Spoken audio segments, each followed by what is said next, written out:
Fala galera do Bioquímica, tudo bom com vocês? Todo mundo em casa, curtindo a quarentena? É isso aí, hein? Por aqui também tudo tranquilo, principalmente hoje, que acabou de chover e aí a temperatura caiu, aí tá friozinho, top term. Diferente de ontem, né? Que foi calor o dia todo, uma quentura danada. Mas e você? Já percebeu a quantidade de palavras científicas que nós usamos no cotidiano? Por exemplo, calor, temperatura, quente, frio, todos esses termos eles vêm da termodinâmica.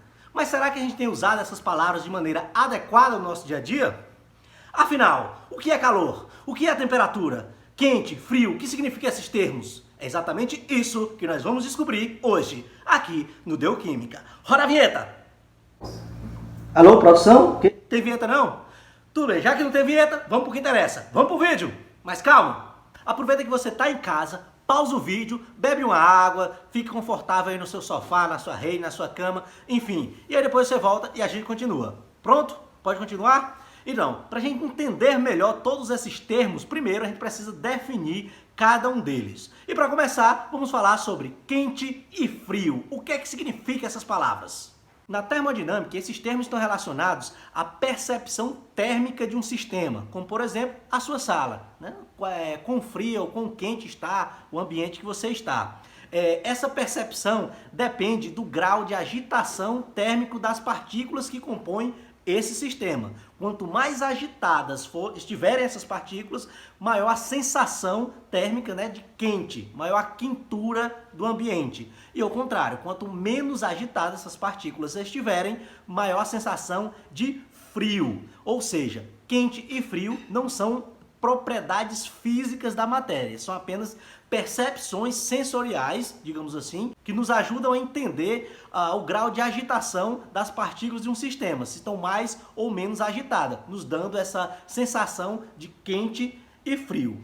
Porém, você pode estar pensando, tá, mas se é uma percepção sensorial, ela acaba sendo um tanto subjetiva. Por exemplo, uma sala que está quente para você pode não estar tão quente para mim, ou vice-versa. Então, para isso, para determinar quão quente ou quão frio um sistema está, nós precisamos de um parâmetro físico para mensurar isso. E aí onde entra a temperatura, que podemos definir como a medida do grau de agitação das partículas de um sistema. Quanto mais agitadas, quanto maior a agitação de um sistema, mais quente ele está e, portanto, maior a sua temperatura. E o inverso também é verdadeiro. Quanto menor a agitação, mais frio o sistema e menor a sua temperatura. Atualmente existem 3 escalas de temperatura que podemos usar para medir aí o grau de agitação das partículas. São eles o Celsius, Fahrenheit e Kelvin. No Brasil e na boa parte da Europa, na maior parte, é utilizado mais comumente no dia a dia a escala em Celsius. Já nos países de língua inglesa, principalmente Estados Unidos e Inglaterra, eles usam o Fahrenheit. Por exemplo, se você pegar seu smartphone, se ele tiver configurado em português, a temperatura vai ser dada em Celsius. Já se você mudar a configuração para o inglês, certamente ele vai te apresentar a temperatura em Fahrenheit. Mas, porém, entretanto, todavia, contudo, na ciência a gente utiliza uma outra escala, que é a escala Kelvin, que foi desenvolvida aí por um físico e matemático britânico chamado de William Thomson, que posteriormente, né, ficou mais conhecido, mais famoso por o título de Lord Kelvin, que foi um título que ele acabou recebendo pelos seus feitos na ciência. Então, o Kelvin ele propôs essa nova escala com base nos trabalhos de Charles, a respeito da variação de volume de gases em função da temperatura. Então Charles ele concluiu, com base em experimentos e em cálculos matemáticos, que na temperatura de menos 273 graus Celsius, os gases de maneira geral apresentam volume igual a zero. Aí o Kelvin pensou, então nessa temperatura a matéria não apresenta mais agitação e, portanto, essa é a menor temperatura possível que pode ser medida. E a este valor ele atribui então o zero absoluto, que na sua escala é o zero Kelvin. Legal, não? Até aqui a gente viu que quente e frio são 2 termos relacionados à percepção térmica de um sistema, que depende do grau de agitação das partículas.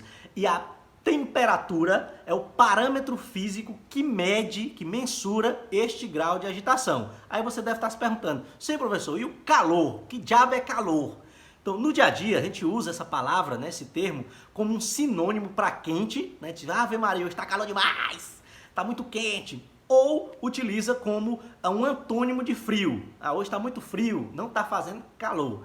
Só que, na verdade, a gente acaba utilizando, né, de uma maneira equivocada, já que calor está relacionado a uma transferência de energia. Quando você tem um sistema, um corpo com graus de agitação diferentes, ou seja, com temperaturas diferentes, vai haver um fluxo de energia da região de maior agitação, né, de maior temperatura, para a região de menor agitação, de menor temperatura. A esta transferência de energia provocada pela diferença de temperatura é que na termodinâmica nós chamamos de calor. Essa é a definição. E esse fluxo de energia ele continua acontecendo, né? Esse calor continua sendo transferido até que todo o sistema esteja com o mesmo grau de agitação, que o mesmo corpo tenha a mesma temperatura, que a gente diz que até que atinja o equilíbrio térmico.